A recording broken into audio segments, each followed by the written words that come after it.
vamos a Juan capítulo 1 y versículo 29. ¿Sí?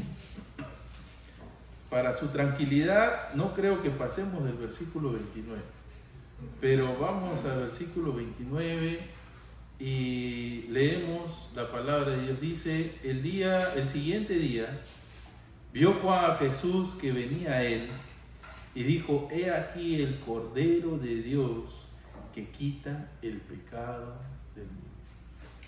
Qué tal declaración, ¿verdad? Vamos a orar. Padre Santo, Señor, ayúdanos en este momento, ayúdame en este momento.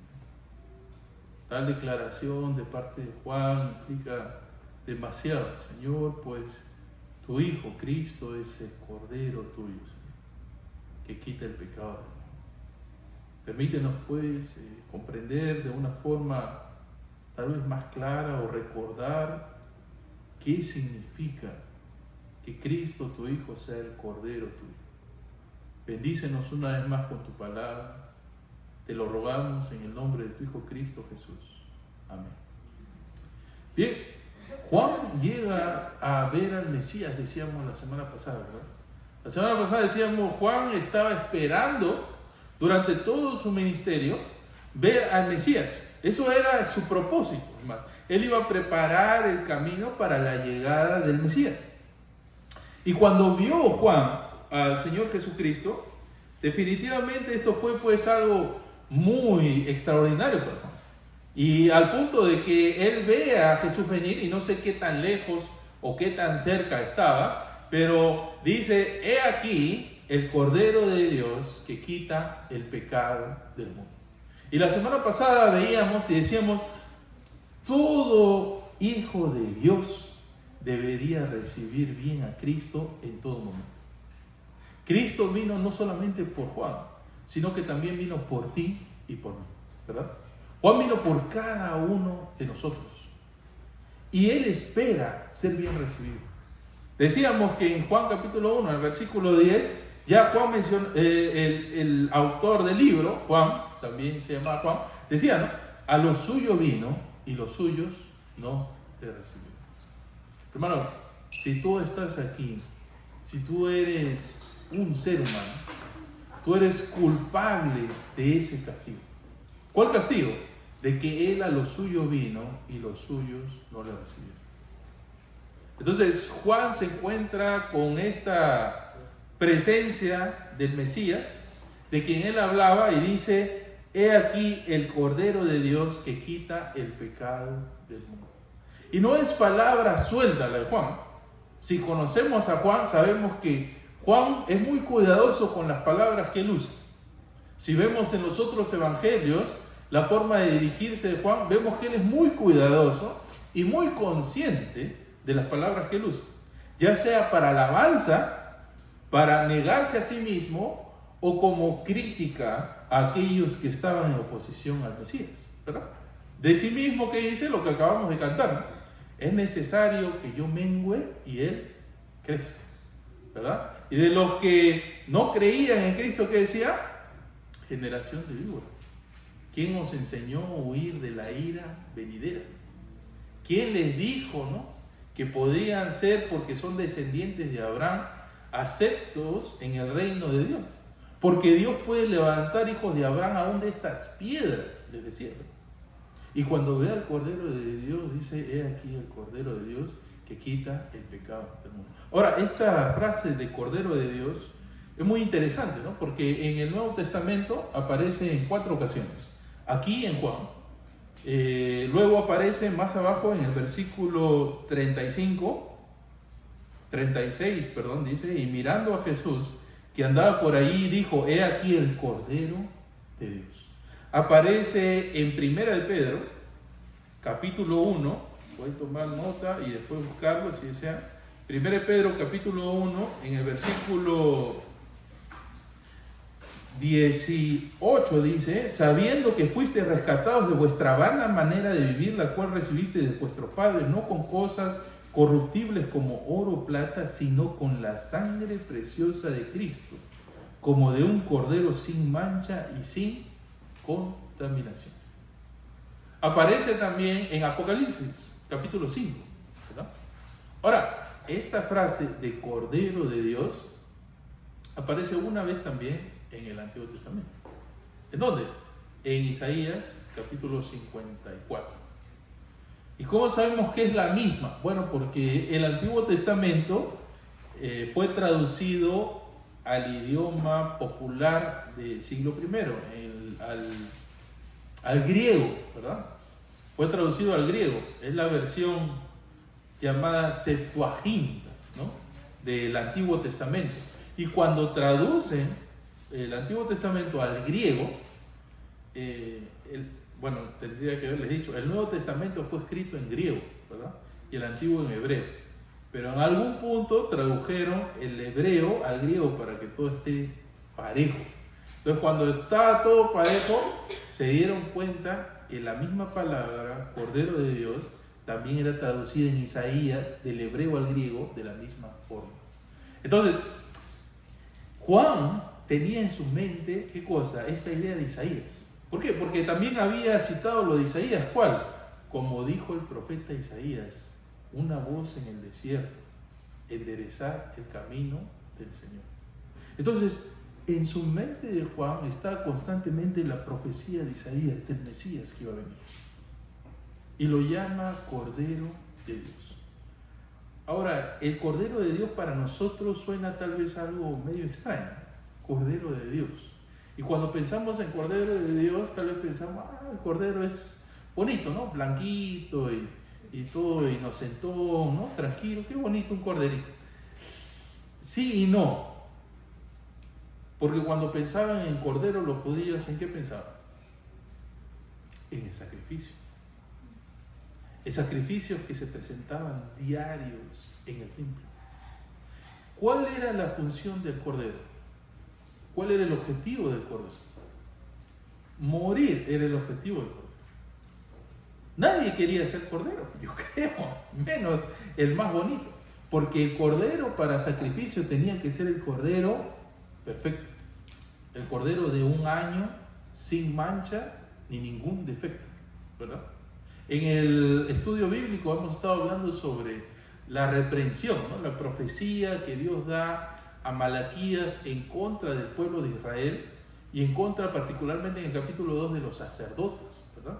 Y en el capítulo 1 también, y cómo banalizaban las ofrendas de Dios presentando sacrificios inmundos, ¿no? Presentando sacrificios con defectos. Y cómo a Dios le detesta tanto. Como por ejemplo los hijos de Elí, en 1 Samuel, Ofni y Fitnes, fueron desechados de Dios. ¿Por qué? Por causa de bromear con las ofrendas de Dios, por jugar con los sacrificios de Dios, porque hacen inmundo la mesa de sacrificios de Dios. Y Elí le dice a Ofni y Fitnes, ¿no? Vamos un ratito a 1 Samuel capítulo 1, porque estas palabras de Samuel son definitivamente muy, muy importantes para recordar. 1 Samuel capítulo 2,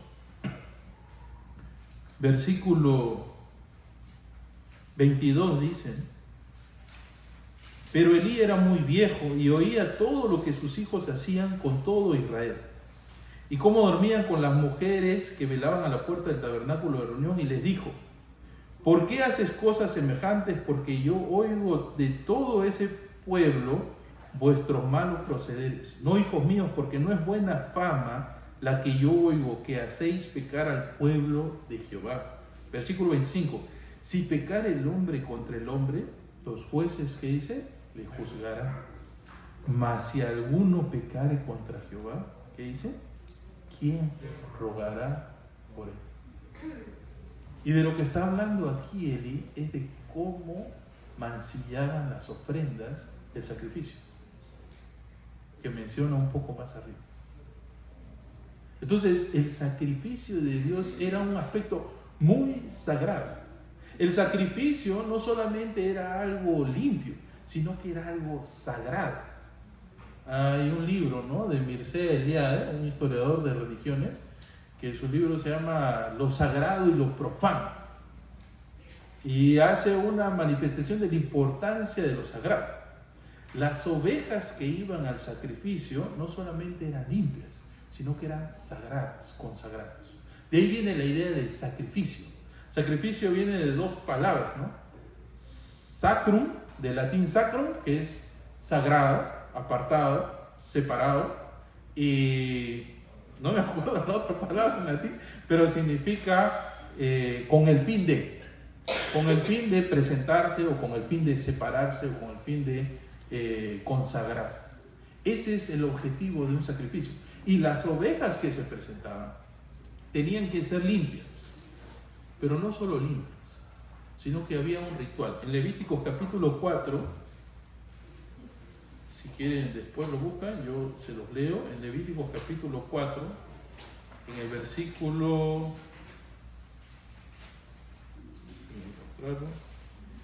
Levíticos capítulo 4, versículo 32, cuando el Señor da las ordenanzas de cómo se deben presentar los sacrificios, dice en el versículo 32, y si por su ofrenda por el pecado trajere cordero, esta es la mención del cordero, hembra sin defecto traerá, y pondrá su mano sobre la cabeza de la ofrenda de expiación, y la degollará por expiación en lugar donde se degüella el holocausto. Después, con su dedo el sacerdote tomará de la sangre de la expiación y la pondrá sobre los cuernos del altar del holocausto, y derramará el resto de la sangre al pie del altar, y le quitará toda su grosura, como fue quitada la grosura del sacrificio de paz, y el sacerdote la hará arder en el altar sobre la ofrenda encendida a Jehová, y le hará el sacerdote expiación de su pecado que habrá cometido, y será perdonado. En toda ofrenda, cuando se presentaba el animal, había que imponerle las manos al animal. Y esta imposición de manos era para transmitir la maldad del hombre hacia el animal. Y ahorita vamos a ver que todo esto era un simbolismo. Todo Israel, todo el pueblo judío, desde siempre presentaba sacrificios. ¿Por qué? Porque el sacrificio significaba que ese animal, en este caso el cordero, iba a pagar los pecados de uno mismo. ¿Quién fue el primero en presentar sacrificios que se menciona en la Biblia? Caín y Abel, ¿recuerdan? La idea del sacrificio en la Biblia estuvo desde siempre y tenía este fin de poner los pecados de uno, o presentar el sacrificio en ofrenda por los pecados de uno. Y la imposición de manos sobre el animal era muy frecuente. ¿Por qué? Porque ese animal iba a ir en representación de esa persona. ¿Por qué se imponían las manos? Porque ese animal era por las pagas del pecado de esa persona particular. Y cada quien presentaba su sacrificio. Ahora tú te preguntarás, ¿no? Pero qué cosa más extraña eso de estar presentando sacrificios. Es algo muy retrógrada, tal vez, ¿no? Peor si tú eres vegetariano, me imagino, te debes estar cortando las venas, ¿no? Qué cosa para más absurda. Hoy día es absurdo eso. Y en realidad, de alguna u otra manera, siempre lo fue. ¿Por qué? Porque estos sacrificios nunca quitaban el pecado de esa persona. ¿Y cómo así? Bueno, Hebreos lo menciona, ¿no? En Hebreos capítulo 10, en el versículo 4, dice Hebreos 10:4, estoy haciendo sufrir a nuestro compañero Alexander, ahí en la portada está que como loco trata de conseguir el pasaje. Dice Hebreos capítulo 10, versículo 4, porque la sangre de los toros y de los machos cabríos, ¿qué dice? No puede quitar los pecados. Entonces, si nosotros pensamos que de esta manera se puede quitar el pecado, entonces decíamos, no, en realidad no. Pero todo este sistema sacrificial apuntaba a algo. ¿Apuntaba a quién? A que Dios en algún momento tenía que proveer un verdadero sacrificio que pueda pagar por nuestros pecados. Porque de lo contrario, no hay esperanza para el hombre. Ahora, Juan llama al Señor Jesucristo Cordero de Dios. Pudo haberlo llamado de distintas maneras, ¿eh? Y algunos incluso creen que este término Cordero de Dios pues es bien raro que provenga de la boca de Juan. Cosa que obviamente discrepo. Me parece que Juan es muy acertado y definitivamente muy sincero que provenga este término de Juan, Cordero de Dios. ¿Cuál era el fin del Cordero? Ya lo mencionamos un poco, pero este Cordero es especial. ¿Por qué? Porque este no es tu Cordero, ni es mi Cordero. Es el Cordero de ¿quién? Y eso lo cambia todo. ¿Por qué? Porque no es un Cordero que tú presentas por ti mismo, sino que es un Cordero que Dios provee para ti. No sé si recuerdas la historia de Abraham e Isaac. Cuando Dios manda a Abraham, sacrificar a Isaac. Y cuando están subiendo a la montaña, Isaac le pregunta, ¿no? Tenemos la leña y el fuego, ¿y dónde está el cordero que va a ser sacrificado? Y Abraham dice, no, Dios proveerá. Hasta que Isaac se entera. Hay un hermoso libro sobre esto que te recomiendo, si te gusta esta historia, se llama Temor y Temblor de Soren Kierkegaard. Y él menciona varias posibles perspectivas o interpretaciones de cómo puede haber sucedido esta historia y son muy bonitas para meditar el pensamiento.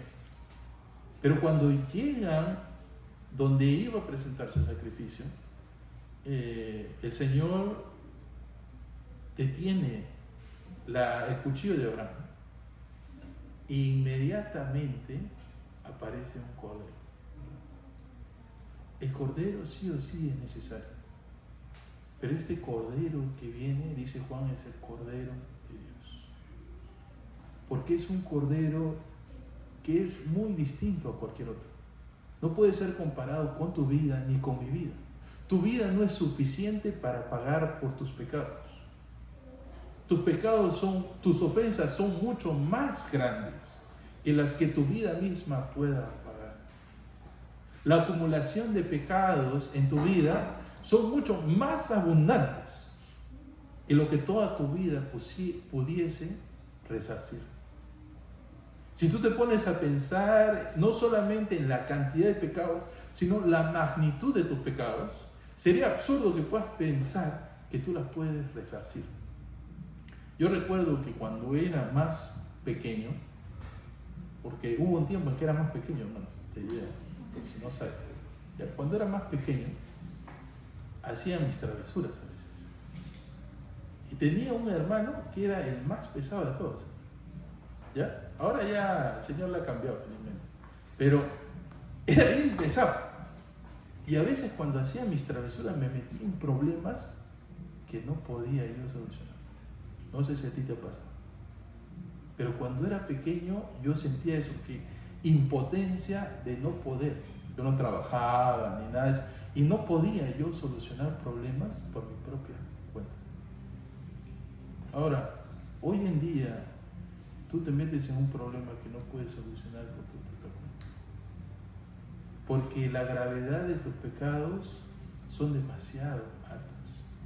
Porque la gravedad de tus pecados depende de a quién tú agredes. Y ya lo hemos mencionado, ¿no? No es lo mismo agredirme a mí que agredir al policía que está afuera, ¿verdad? Bueno, pues si tú me agredes a mí, me puedes advertir, ¿no? Antes que responda, pero no se olvide de poner la otra mejilla, por favor. Y ya me toca poner la otra mejilla.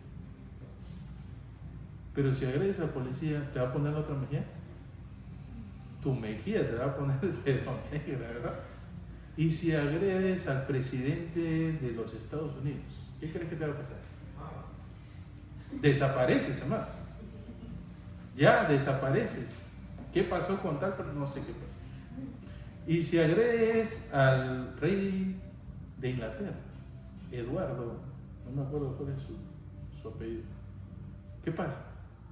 Terrible. Y si agredes a Dios, ¿tú crees que es cosa sencilla? No, necesitas un sustituto para tus pecados. Y por eso Juan se goza y se alaba al ver a Jesús, porque él puede decir, por fin está el sustituto para mis pecados. He aquí el Cordero de Dios que quita el pecado. Él puede quitar el pecado. Él puede quitar mis pecados y tus pecados. No solo el pecado de los judíos, sino el pecado de todo el mundo. Por eso es el Cordero de Dios que quita el pecado del mundo. Ya no más solamente para los judíos, sino para ti y para mí también. Y para el resto del mundo. Y por eso es esto lo que el cristiano proclama constantemente. Si tú eres hijo de Dios, debes proclamar esto constantemente. Jesús es el Cordero de Dios que quita el pecado del mundo. Para esto hemos sido llamados. Para testificar como testificaba Juan. He aquí el Cordero de Dios que quita el pecado del mundo. La función del sacrificio tenía una doble función. El sacrificio era, por un lado, en favor del creyente, y por otro lado, en relación a Dios, a quien se le sacrificaba la ofrenda.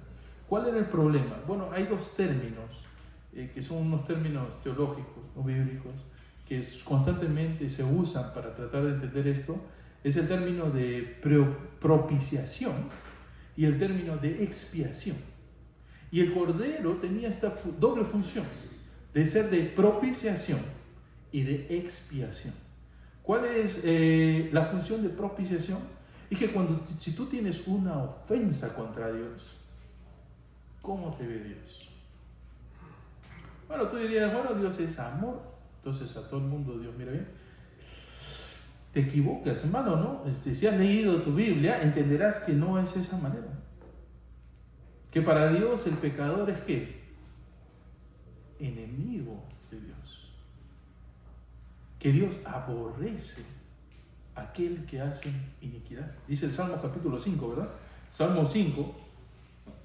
Vamos aquí al Salmo nada más. Menciona claramente, dice, ¿no? En el versículo 4, porque tú no eres un Dios que se complace, ¿qué dice? En la maldad. Así que jamás pienses, hermano, que tu maldad es algo indiferente para con Dios. No, Él sí tiene una actitud hacia la maldad. Y dice, bueno, y hasta aquí muchos interpretan con esta idea, ¿no? Que Dios odia el pecado, pero ama al pecador, dicen, ¿no? Porque Él odia la maldad, pero no al pecado. Bueno, creo que no han terminado de leer este versículo, porque dice, porque tú no eres un Dios que se complace en la maldad, el malo no habitará, ¿qué dice? Junto a ti. Los insensatos no estarán, ¿qué dice? Delante. ¿Y quién es el más insensato? Aquel que dice no hay Dios, pues, ¿verdad? Aborreces a todos los que, ¿qué dice? Hacen iniquidad.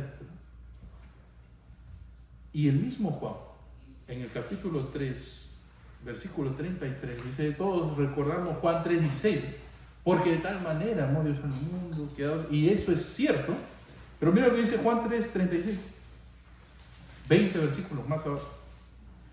El que cree en el Hijo tiene la vida eterna, pero el que rehúsa creer en el Hijo de Dios no verá la vida, sino que dice, la ira de Dios estará, dice, estará, dice, o está sobre él. Hermanos, todos necesitamos de un Cordero. ¿Por qué?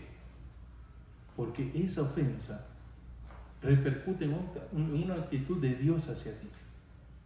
¿Y cuál es la actitud de Dios hacia el pecador? Por un lado, es este enojo. Y uno diría, no, pero ¿cómo Dios puede enojarse? ¿Cómo Dios puede airarse o estar enfadado con alguien? Hermano, debería, yo creo. Así como tú te enfadas contra aquellos que hacen delitos macabros, ¿verdad? Si tú amas a los niños y te enteras que tu vecino es un violador, ¿qué vas a hacer? Bueno, allá él, vas a decir, de su vida, la respetamos. De ninguna manera. Sería muy absurdo que tú pienses de esa manera. Si tú valoras a cada persona con dignidad y ves que alguien se mofa por algún abuso hacia otra persona, ¿no te molesta eso? Ni siquiera eso, hermano. Tú sabes que cada uno tiene dignidad y cuando ves que maltratan a un inmigrante de una manera deshonesta, ¿te molesta o eres simplemente indiferente? Y ya, bueno, allá él se respeta. De ninguna manera. Porque si tú amas el bien, inmediatamente aborreces el mal. No puedes ser neutral ante el mal. O tú puedes vivir tranquilamente en medio del mal. De ninguna manera. Y Dios definitivamente no es una excepción para eso. Entonces, por un lado, el sacrificio tenía el objetivo de apaciguar la ira de Dios. Al presentar el sacrificio y quitar el pecado delante del hombre, tenía el objetivo de que la ira de Dios inmediatamente desaparezca. Y entonces Dios pueda verte de una manera distinta. Ya no con el pecado que llevas, sino que con ese pecado que ya ha sido pagado. Y por otro lado, el sacrificio, eso es propiciación. El efecto que tiene el sacrificio para con la actitud de Dios hacia el hombre. Esa actitud cambia cuando el sacrificio correcto es presentado. Y está el aspecto de expiación, el cual somos más familiares. ¿Cuál? Que el sacrificio tiene el objetivo de llevar el pecado del hombre y limpiar al hombre. Y presentarlo apto y limpio delante de Dios. Hermano, y cada uno de nosotros necesita de este Cordero de Dios. Porque el sacrificio de animales y machos cabríos no puede quitarnos el pecado. Pero si alguien puede quitar el pecado que está en tu vida, ese es Cristo. Pero que dice 1 Juan, capítulo 3, algo muy similar, ¿no? 1 Juan es la epístola, ¿no? Y es bueno, o muy de mucho beneficio el tener no solamente el evangelio de este autor, sino algunas cartas, ¿no? En 1 Juan, capítulo 3, menciona en el versículo 5, ¿no? Dice, y sabemos que Él apareció, ¿para qué? Para quitar nuestros pecados. Lo mismo que dice, ¿no?, en el Evangelio. He aquí el Cordero de Dios que quita el pecado. Y dice el versículo, dice, y no hay pecado, ¿qué dice? En él. Por eso Él es el Cordero de Dios. Es un Cordero presentado a Dios y provisto por Dios. Porque en Él no hay pecado, porque Él es el Verbo, Él es Dios, Él estaba desde el principio. Y si tú pones tu fe en Él, Él puede llevar tu pecado. Y nuestra fe debe ser puesta solo en Él. Ni ninguna otra religión, ni ningún otro Dios, ni ningún otro sacrificio, ni ningún otro intermediario, ni nadie tiene la capacidad de solamente este Cordero de Dios. El cristianismo es excluyente, el cristianismo es muy excluyente. Cristo es excluyente, Cristo es demasiado excluyente. Cristo dice, yo soy el camino, la verdad y la vida. Nadie viene al Padre si no es por mí. Y el Evangelio es excluyente en la persona de Cristo. Solo Él es el Cordero de Dios que quita el pecado del mundo. Y si tú todavía no has recibido a este Cordero de Dios, no hay esperanza para ti fuera de Él. Así que yo te invito y te animo a que reconsideres tu vida y reconsideres el sacrificio de Cristo. Solo es el Cordero de Dios.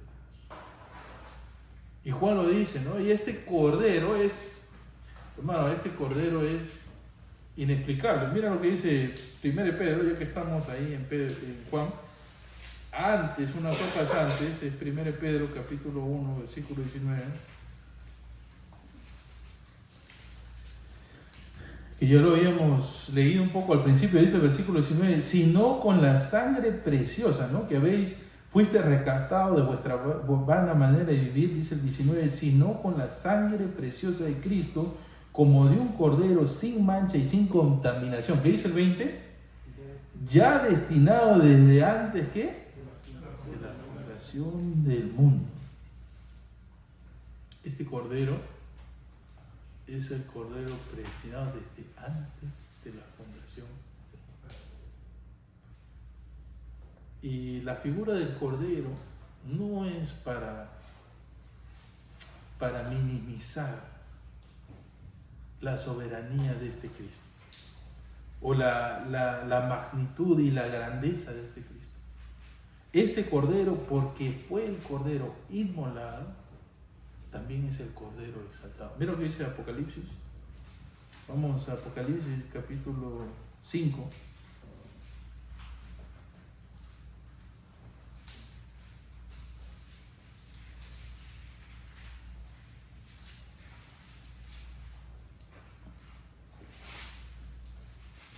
Y vamos a leer desde el versículo 1. Apocalipsis capítulo 5, versículo 1 dice. Esta es la visión de Juan, ¿no? Dice el versículo 1, y vi en la mano derecha del que estaba sentado en el trono, que es el Padre, un libro escrito por dentro y por fuera, sellado con 7 sellos. Y vi un ángel fuerte que pregonaba a gran voz, ¿quién es digno de abrir el libro y desatar sus sellos? ¿Y qué dice? Y ninguno, ni en el cielo, ni en la tierra, ni debajo de la tierra, podía abrir el libro, ni aún, ¿qué dice? Nadie era digno. Versículo 4. Y lloraba yo mucho porque no se hallaba a ninguno digno de abrir el libro, ni de leerlo, ni de mirarlo. Y uno de los ancianos me dijo, no llores. He aquí que el león de la tribu de Judá, la raíz de David, ha vencido para abrir el libro y desatar sus 7 sellos. Y miré aquí en medio del trono y de los 4 seres vivientes, y en medio de los ancianos estaba en pie, ¿quién dice? Un cordero como inmolado, que tenía 7 cuernos y 7 ojos, los cuales son los 7 espíritus de Dios enviados por toda la tierra. Y vino y tomó el libro de la mano derecha del que estaba sentado en el trono. Y cuando hubo tomado el libro, los 4 seres vivientes y los 24 ancianos se postraron delante del cordero. Todos tenían arpas y copas de oro llenas de incienso, que son las oraciones de los santos, y cantaban un nuevo cántico diciendo, digno eres de tomar el libro y de abrir sus sellos, porque tú fuiste inmolado, y con tu sangre nos has redimido para Dios. Este es el Cordero de Dios que quita el pecado del mundo. Y porque fue inmolado, es exaltado.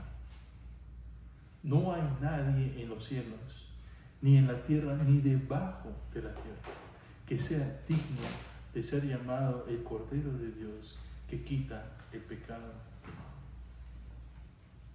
Así que la declaración de Juan, cuando ve al Señor Jesucristo, ve aquí el Cordero de Dios, es una declaración que resume todo el Evangelio, toda nuestra vida para Dios. Y es algo que cada uno de nosotros debería proclamar al igual que Juan. Él es el Cordero de Dios que quita el pecado del mundo. ¿Sí? Vamos a tener un tiempo de oración. Padre Santo, te damos gracias, Señor, por tu Hijo, Señor. Gracias por el sacrificio de Él, gracias por tu deseo de que Él venga, porque Él es tu Hijo, tu Cordero. Tú quien provees de Él. Porque toda la divinidad, tanto Padre, Hijo y Espíritu Santo, trabajan de una manera inentendible, incomprensible, en favor del hombre. Y te damos las gracias, Señor, por enviar a tu Cordero para que pueda redimirnos de nuestros pecados. Y te pido, Señor, que nosotros valoremos el sacrificio de Cristo. Si es que ya somos parte, si es que hemos sido partícipes del sacrificio de tu Hijo, te pido que nos ayudes a valorarlo como debe ser. Y también que nos ayudes a proclamarlo como debe ser. A no callar, sino que compartir el Evangelio con los que necesitan. Te pido de la misma manera, si hay alguien que todavía no ha depositado en Cristo su esperanza, su fe, que si no cree en Cristo como el Cordero de Dios, que puede quitar los pecados de su vida, te pido que tú puedas bendecirlo, que puedas abrir sus ojos, que pueda ver que no hay esperanza ni salvación sino solamente por medio de Cristo, el Cordero inmolado. Y te pido pues que siempre crece en nosotros este deseo de poder recibir y llegar a ver a este Cordero como inmolado, pero exaltado delante de ti. Glorifícate en tu pueblo. Glorifícate, Señor, que tu sacrificio no haya sido en vano en nuestras vidas, sino permítenos dar frutos dignos de arrepentimiento. En el nombre de tu Hijo Cristo oramos. Amén.